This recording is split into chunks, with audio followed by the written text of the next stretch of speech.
Hello everybody, Kemo Sabi here, coming at you with another video. This one's off of NPR.org webpage. Originally heard on All Things Considered, published July 2nd of 2020 at 4:04 p.m. ET time, with the topic of Kansas governor on her executive order requiring residents to wear masks in public. NPR's Louise Kelly talks with Kansas Governor Laura Kelly about her executive order that requires wearing masks statewide ahead of the 4th of July holiday. Transcripted. Mary Louise Kelly, host. The coronavirus is quickly outpacing the nation's ability to contain it, and as the federal government largely stands by, state and local leaders are reaching for one of the few tools they have short of another lockdown: face masks. Today in Kansas, the governor signed an executive order requiring residents of her state to wear masks in most public settings. That order will go into effect 1 minute after midnight tonight, and we are joined now by the Democratic governor of Kansas, Laura Kelly, no relation. Governor Kelly, welcome to All Things Considered. Laura Kelly, well, Mary Louise, we don't know that yet, now do we? M. Kelly, laughter. That might take us another interview to establish, so let's stick with the matter at hand. And I want to start here. Some countries in your state already have a mask order in place. Why do you believe a statewide order is necessary? L. Kelly. Well, Mary Louise, we have lost hundreds of Kansans to this virus, and I think we now know 130,000 Americans have died from the virus, and our cases are going up here in the state of Kansas. We have limited tools until we get a vaccine to prevent the spread of the virus, and we have evidence now that face masks work. And so I just feel it's incumbent upon me as the governor of the state to really mandate that our citizens wear these masks to protect not only themselves but their neighbors, their friends, their business owners, and help us turn the tide on the virus and send that slope back down. If we don't do that, we're going to have to issue another stay-at-home order and shut our businesses down. We won't be able to open our schools next month. So there are a whole lot of reasons, but those are the three big ones. M. Kelly. Okay. L. Kelly. Saving lives, our businesses, and our schools. M. Kelly. Now, this is a hard sell for a lot of people in Kansas. I'm thinking of people in rural parts of your state. There are 7 counties in Kansas that have not had a single case of the virus during the entire pandemic. And I want to compare that what you did today with something that the governor of Texas, Republican George Abbott, did. He issued a statewide order today requiring people, you got to wear a mask in public. But it's only going to apply in cases where there have been more than 20 cases of the virus. Why not go that route?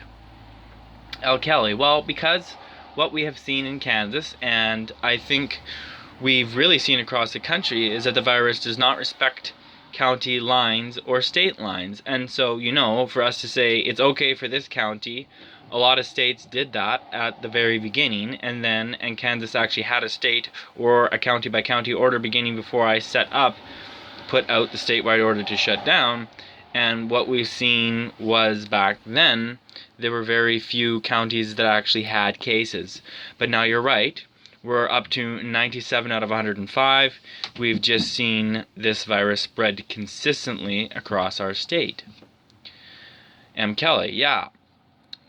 Now counties in Kansas can vote whether they're going to adopt this order. L. Kelly, they can. M. Kelly, or not. I know that commissioners in some counties have said they will consider voiding it, modifying it. I know some Kansas law enforcement agencies are saying they're not going to enforce it. How does this actually work without any buy-in from local law enforcement and local leaders?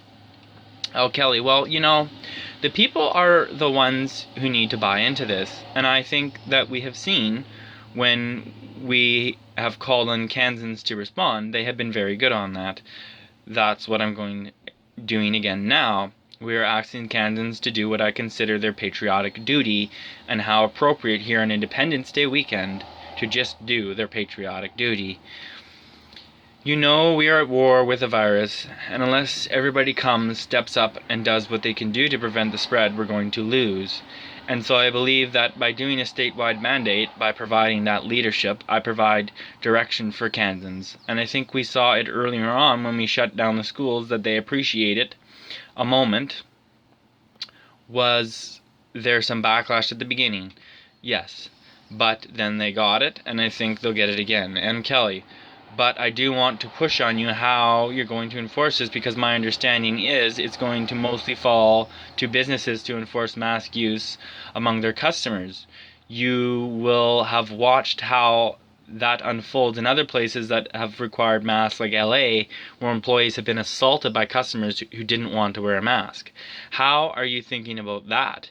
Is it fair to put business owners on the front lines of enforcing this? Kelly, well, I think business owners actually appreciate it when we do this kind of thing, because it makes it easier for them to do what they know they need to do and what they want to do to protect themselves and their employees and their customers. So I think they'll actually appreciate the guidance. And when it comes to the issue of enforcement, it is left to the locals or the Attorney General's office to enforce. And Kelly, right, Kelly, but even with that, it's a civil fine is the most that we can do. We cannot. Kelly, okay, L. Kelly, criminalize this activity, but Kelly, okay, L. Kelly, I believe that we really expect law enforcement and our businesses to be more educational. Kelly, thank you, Governor. I'm afraid we're going to have to leave it there. Thank you so much for taking the time. We appreciate it. L. Kelly, okay, very good, thank you. Kelly, Governor Laura Kelly of Kansas. L. Kelly, take care. Copyright C 2020 NPR, all rights received. Visit our website, terms of use and permission pages at the NPR.org webpage for further information. NPR transpics are created on a rush deadline by Verbatim Inc. on an NPR contractor and produced using a proprietary transcription process developed with NPR. This text may not be in its final form and may be updated or revised in the future. Accuracy and availability may vary. The authoritative record of NPR's programming is the audio record. Hopefully you enjoyed this write-up, everybody. It'd be awesome if you hit the thumbs up. Great if you subscribed. And wicked if you leave me some comments. Peace, and roll till the wheels fall off. We'll see you in the next one, everybody. Thanks. Bye.